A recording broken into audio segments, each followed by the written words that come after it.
నిన్న పెట్టినటువంటి వీడియో చూడండి, దీనికి ముందే ఉంటుంది, ప్లేలిస్ట్లో ఉంటాయి మొత్తం. హ్యావ్ హ్యాజ్ ఎలా వాడాలి అని చెప్పి నేను వీడియో చేశాను.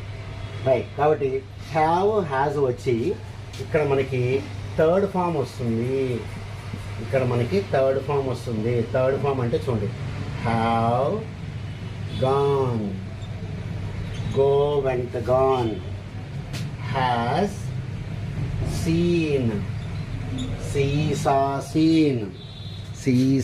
సీన్. ఈ విధంగా మనం థర్డ్ ఫామ్స్ వాడుతూ ఉంటాం. ఇక్కడ ఫస్ట్ టైం అనమాట మనకి ఇంగ్లీష్లో ఫస్ట్ టైం వచ్చింది. దీని పేరు ఏంటి అంటే ప్రజెంట్ పర్ఫెక్ట్ టెన్స్ అని చెప్పి అంటాం. దీన్ని ఏమంటారు మనం? ప్రజెంట్ పర్ఫెక్ట్ టెన్స్ అని చెప్పి మనం అంటాం. రైట్, కాబట్టి ఈ హ్యావ్ హ్యాజ్ మనకి ఇక్కడ మెయిన్గా కనపడేది ఏంటి అంటే హ్యావ్ హ్యాజ్